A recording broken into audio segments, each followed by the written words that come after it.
I was about to say that something feels missing in the room. Something feels different. Nothing to start, so if you're ready. Oh, you don't have anything? Oh, okay. Let's just start with North Korea and the situation with Private King. And, what more do you know, if anything? I will say that the case continues to be an extremely high priority for the department. Our diplomatic efforts are ongoing. The White House, the State Department, the Pentagon, of course, are all continuing to work together on this matter to ascertain information about the well-being and whereabouts of Private King. We have relayed messages to the DPRK that Private King crossed on his own, and we want him returned safely. We have also asked for more info on his well-being. I will say that we retain a number of channels through which we can send messages to the DPRK. As I said yesterday, those discussions are quite sensitive. Such discussions are quite sensitive, so I'm not going to go into further details at this time. But we remain engaged in this matter, and it is a priority for us to seek his safe return. Does it remain the case that there has been no response from the North Koreans to your multiple avenues of outreach? I am not going to get into any potential response from the North Koreans. As I said, such discussions can be quite sensitive. But we have. I understand. The response is. I'm just wondering if have they even acknowledged? I understand. All I'm prepared to say today is that we have made clear to them. We have relayed messages to them that we are seeking information about his welfare and want him returned safely. Okay. Well, I don't want to get into whether they've responded or not. Do you have any indication that they've actually received? Have they acknowledged getting the request for information? I will say we are confident that we have the ability to send them messages, and I don't want to get into all right. I'm confident to that I send have the to send them ability to send them messages message that to people that too, they but that doesn't necessarily that they mean receive to send them messages that they receive, which but I don't want to get into whether. So you won't say whether you know that they have gotten them? I'm just going to say we have confidence in our ability to send messages that they receive. Right. Just to follow up on that. So prior to this case, I wonder if you could talk us through what is the status of relations with or communications with the North Korean regime.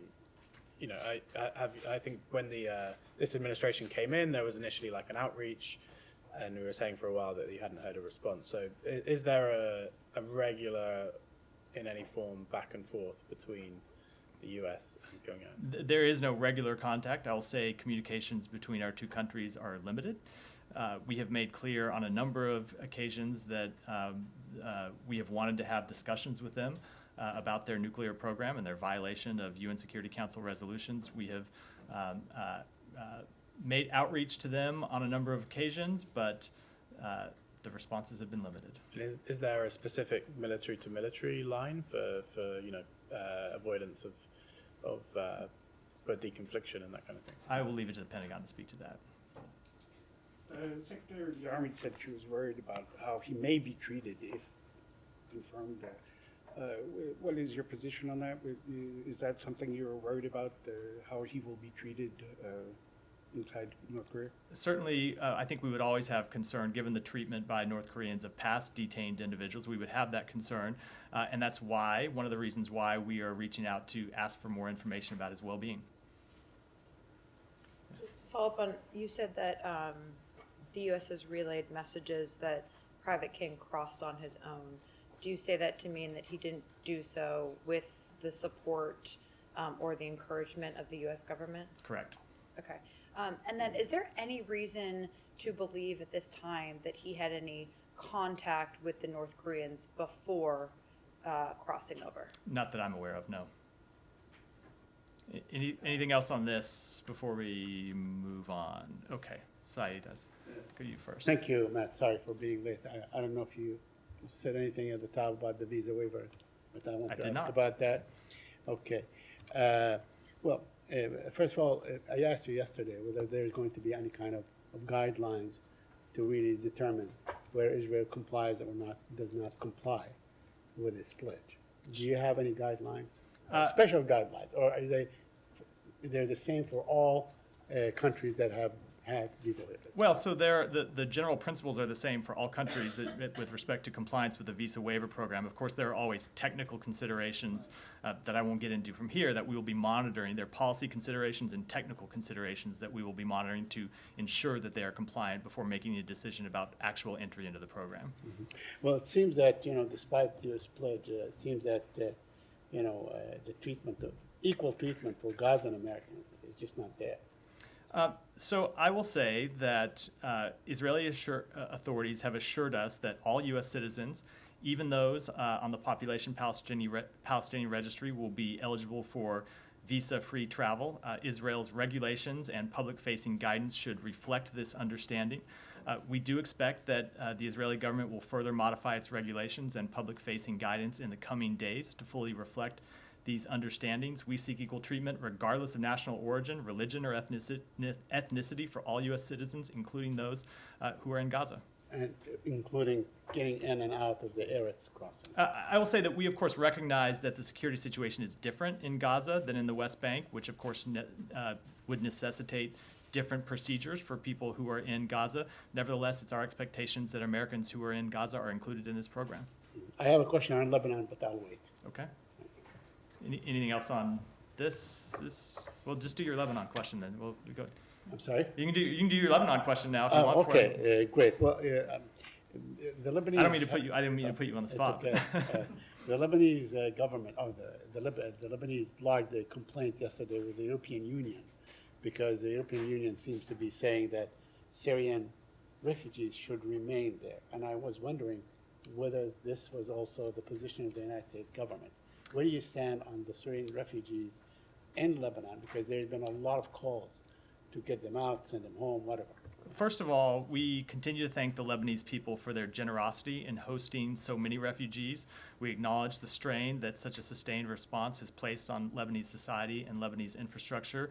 We are concerned by the harmful anti-refugee rhetoric and scapegoating of Syrian refugees in Lebanon. We continue to reiterate that all refugees and displaced persons should be treated humanely, and anyone detained should be afforded all applicable legal protections. As we have said before, with respect to the return of refugees to Syria, any refugee returns should be voluntary, safe, dignified, and coordinated with the UNHCR. We don't oppose individual voluntary returns, but as we've said, the conditions in Syria today do not allow for organized large-scale returns. Thank you. Follow up? Yeah, do a follow up and then. Did you discuss the refugee situation? Did the Secretary discuss the refugee situation with the Arab League Secretary General yesterday?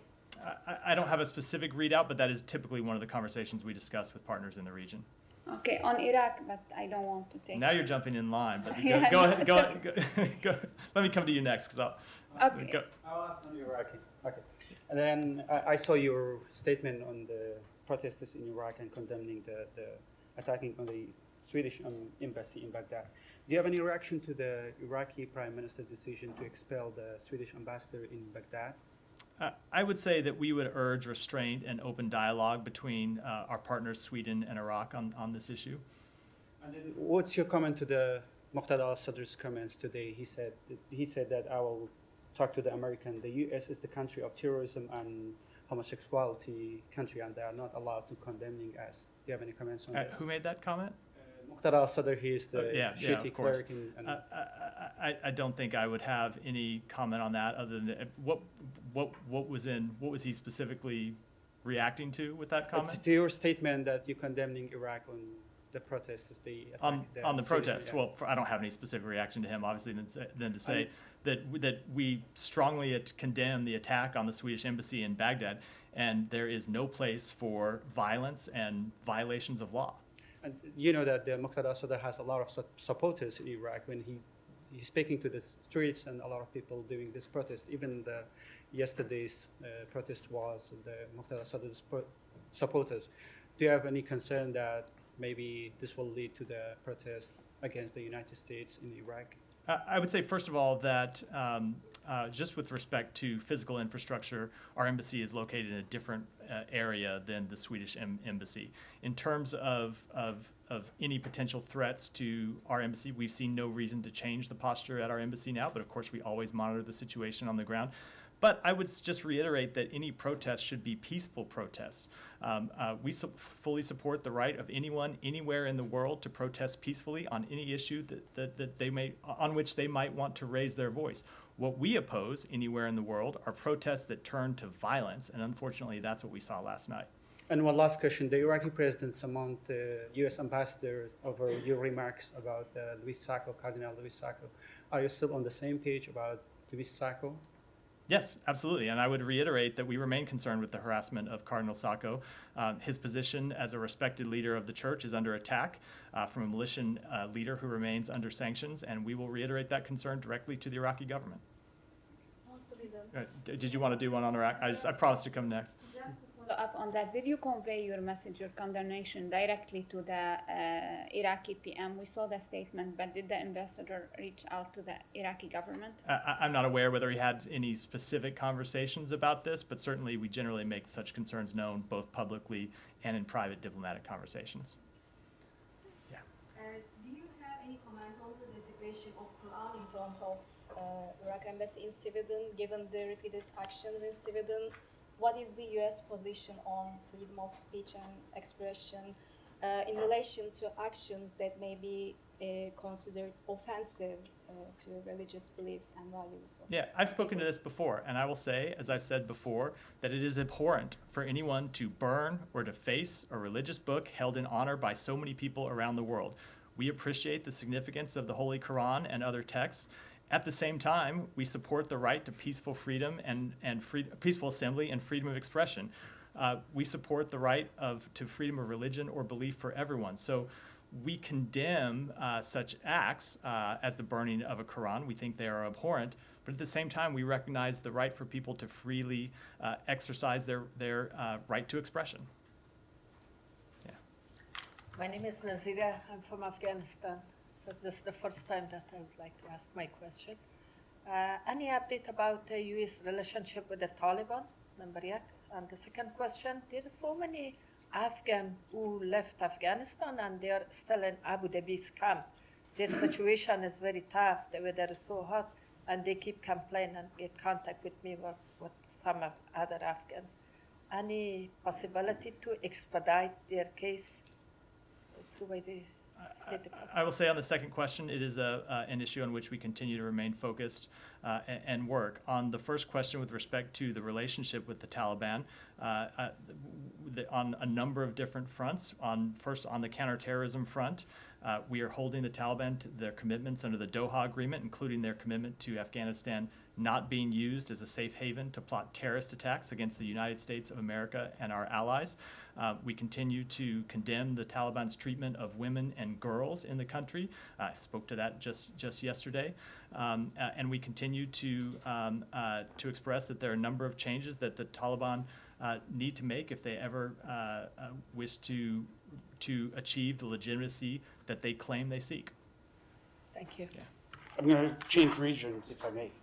You can do whatever you want. I called on you. I'd like to speak to Haiti. It's a bit of a potpourri today anyway, so you can. Jumping one country to another. Haiti, please. The UN Food Agency said on Monday that it's lacking funds for its program for Haiti. In fact, its program now is 16% funded, only 16% funded for over half of the year, which means basically they're going to have to cut their funding for tens of thousands of people in food aid in Haiti. So the Haitians are not getting food, they're getting aid cuts, they're not getting security. There was a meeting at the Security Council which didn't agree on sending an international force of some sorts. So what are you prepared to do more now on Haiti to set up this force, which the Secretary said was urgently needed? And that's my question. I will say that we continue to work with partner nations to identify a lead nation for a police-driven multinational force. It is urgently needed, as the Secretary said. I don't have any updates on that today, but I do hope to have them in the near future. Where did that come? Oh, yeah, all the way in the back. It's of the voice of God in the back. Not to elevate your status. Sorry, it's already elevated. Just staying in the region on On Jamaica, there are reports that the U.S. is not going to renew the visa for the consul general in Miami, and I wonder if A, if that's true, and B, if that's related to the fact that the Jamaicans won't accredit the same-sex partner of an American diplomat. So I would say two things. Number one, that one of our top priorities is to ensure that privileges and immunities are granted to spouses of personnel assigned to U.S. embassies and consular posts regardless of sexual orientation or gender identity. The department's policy regarding the accreditation length of diplomats from missions to the United States, however, is applied universally, absent a reciprocal accreditation policy. And diplomats accredited to those missions are expected to end their tour after 5 years and depart the United States. Right, but you could give a waiver, and you're not giving a waiver in this case? We have not at this point, but I don't have any further update. Just to follow up on, Yeah. is there an actual case of a diplomat whose same-sex spouse is being denied those privileges in Jamaica, or is that not accurate? It's a policy it's a policy concern It's at an this point. overall It's a policy concern. not a specific Correct. concern. Okay. Different question? That it could happen, or that it has happened? That it is a policy concern that same-sex spouses would not be granted Yeah, the but same have- rights and privileges. But has it actually happened? I'm not aware of it happening with respect to a I specific mean, individual, it's a concern but of mine that I might get hit by a bus when I walk it is out a onto the concern street, over but- a specific policy. Yeah. That could be applied, But it hasn't been yet. not that I'm aware of. Different question? Go ahead. On human traffic. No, go, I'll come to you, Sorry. Gaurav. Thanks, Matt. Late in September this year is World Maritime Day, and the United Nations is holding events. Iran had offered to hold a parallel event in Tehran, but today apparently the United States shot it down and led a move to reject that offer. Can you expound on that, please? You're right that the International Maritime Organization today rescinded a decision for Iran to host the World Maritime Day event. I wouldn't say it's just the United States. I think the vote was something like 15-2. I may have that with some additional abstentions. I may have the numbers exactly wrong, but I think that's generally in the ballpark. But you're right about our position, which is that Iran has no business hosting any official international gathering related to maritime affairs because it has repeatedly demonstrated its contempt for international maritime rules, standards, and safety. You've seen them interfering with the free navigation of vessels recently, so we did think that it was appropriate that they not be allowed to host this event, and the IMO agreed with that. Iran, Let me, Iran. I will go ahead. Switching over to Russia, I wanted to ask about the new sanctions today on the 120 individuals and entities. I know the release said that it was to further hold Russia accountable for the war in Ukraine, but is there something specific that prompted these? If you could speak a bit more to why now and why. I would say first, before I do want to highlight a couple of the examples, but first to answer that question. So one of the things we made clear when we first started rolling out sanctions on the first day of the invasion, the immediate days that followed, and then the months since then, is that we would do two things. One, continue to look at ways to impose sanctions on new individuals or new entities that we thought would be appropriate to further our goals of holding Russia accountable, number one, and number two, degrading its ability to conduct the war. Sometimes those new sanctions come because we're able to gather new information. Sometimes it's because we see new entities behaving in a way that they didn't. A lot of this is technical work that does take time. And then the second thing we continue to do is look for ways to tighten our sanctions when we see sanctions evasion. So I will say with respect to these specific examples, if you look, number one was a leading Russian engineering, procurement, and construction entity that's directing construction activities for future Russian energy export activities. Another was one of Russia's top producers of metals such as copper, zinc, gold, and silver. 5 additional Russian financial institutions. So you've seen us impose sanctions on Russian financial institutions in the past. So with all of these sanctions, what we're always doing is trying to find additional ways to, as I said, one, hold Russia accountable, and two, choke off its ability to either fund, finance, or construct materials for its war machine. So this has nothing, the timing doesn't have anything to do with the Black Sea Grain Initiative? No, these sanctions were on track well in advance of Russia's decision to withdraw. Go ahead. Okay. Thanks, Matt. Christian persecution is a serious problem in Iran. According to Voice of the Martyrs persecution.com report, as pastors are often arrested, tortured, and imprisoned, and their families are harassed. What are President Biden's policies in dealing with Iran on this matter? And I have a follow-up. We continue to support the free exercise of religion everywhere, obviously including Iran. Okay, what countries has President Biden imposed sanctions on for persecuting Christians, and has he spoke out on this matter at the UN? Let me just say that I just spoke in the last 10 minutes, I believe, about the persecution of one Christian leader in Iran's neighbor, Iraq, and made very clear our concerns on that. So it is obviously a concern that we have. We are concerned about the persecution or mistreatment of any religious figure or any person attempting to exercise their religious beliefs anywhere in the world. Goyle, go ahead. Thanks, sir. Two questions on human trafficking and human rights. One here in the U.S. in Richmond, Virginia. Yesterday, federal grand jury came up with a human trafficking against two people. They were bringing some people from overseas, from India here, and using them, or exploitation. Exploitation was going on at their stores and restaurants, or also at gas stations and at home. My question is that many cases have taken place here in the U.S. Many are still going on, but many people don't report because of fear of persecution, or they are threatened to they take their passports and immigration status, and that we will report you if you report to anybody. But these two people, federal grand jury yesterday in Richmond came up that an FBI did investigate.